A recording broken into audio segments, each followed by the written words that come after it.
नमस्कार। आकाशवाणी जयपुर अजमेर से प्रस्तुत है प्रादेशिक समाचार।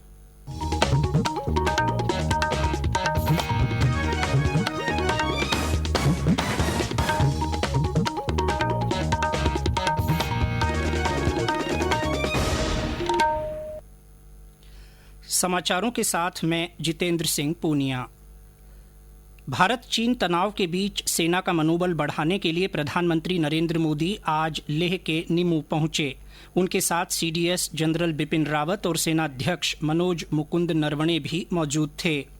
प्रधानमंत्री ने सेना, एयरफोर्स और आईटीबीपी के जवानों से बातचीत कर उनकी हौसला अफजाई की। करीब 11,000 फुट की ऊंचाई पर स्थित निमू सबसे दुर्गम क्षेत्रों में शामिल है। यह जंस्कार रेंज से घिरा है और सिंधु नदी के तट पर है।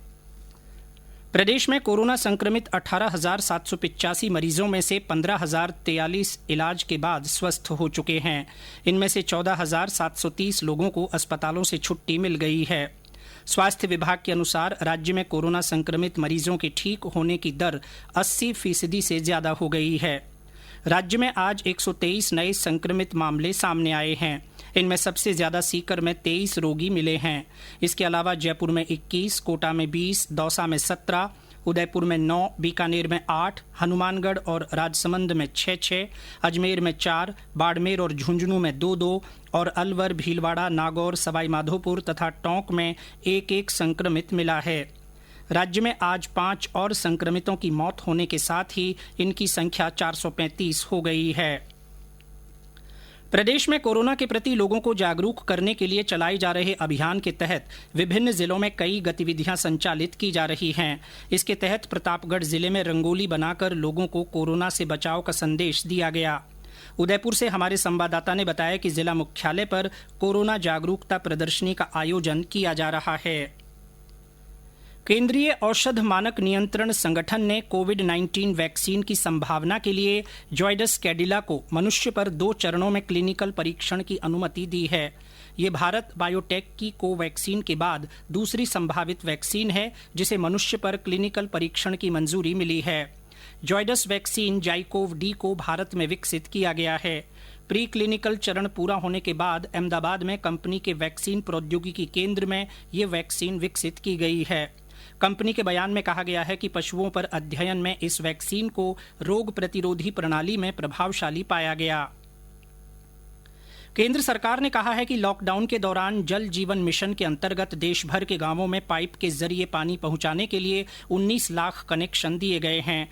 कोविड-19 महामारी के कारण विपरीत कार्य परिस्थितियों के बावजूद राज्यों के समन्वित प्रयास से ऐसा संभव हो पाया है। इस मिशन का उद्देश्य वर्ष 2024 तक प्रत्येक ग्रामीण परिवार को प्रति व्यक्ति प्रतिदिन 55 लीटर पेयजल उपलब्ध कराना है।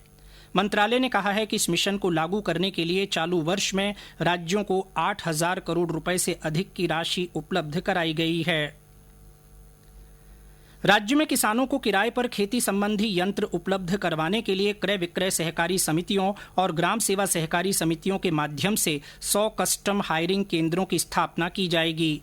इसके लिए कृषि विभाग ने सहकारिता विभाग को 8 करोड़ रुपए हस्तांतरित किए हैं।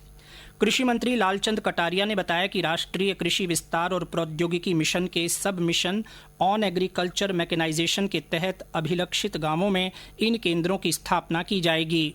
इन केंद्रों पर ट्रैक्टर और आवश्यक कृषि यंत्रों की खरीद का 80% अधिकतम 8 लाख रुपए का अनुदान दिया जाएगा। सिनेमा जगत की जानी मानी नृत्य निर्देशक सरोज खान का आज तड़के दिल का दौरा पड़ने से निधन हो गया। वे 71 वर्ष की थीं। सरोज खान को पिछले महीने की 17 तारीख को सांस लेने में कठिनाई की शिकायत के बाद मुंबई में बांद्रा के गुरु नानक अस्पताल में भर्ती कराया गया था। वे मधुमेह और अन्य संबंधित बीमारियों से पीड़ित थीं। उनकी कोरोना वायरस जांच नेगेटिव पाई गई थी। सरोज खान की अंत्येष्टि मुंबई में मलाड स्थित कब्रिस्तान में कर दी गई। भ्रष्टाचार निरोधक ब्यूरो ने आज कोटा जिले की रामगंज मंडी में एक चिकित्सा अधिकारी को 5,000 रुपए की रिश्वत लेते हुए रंगे हाथ गिरफ्तार किया। आरोपी ने परिवादी से मारपीट के मामले में मेडिकल रिपोर्ट बनाने की एवज में ये रिश्वत ली थी। प्रदेश में मानसून के कमजोर पड़ने के कारण तेज गर्मी का असर बना हुआ है। राज्य के कई जिलों में तापमान 42 डिग्री से ऊपर दर्ज किया जा रहा है।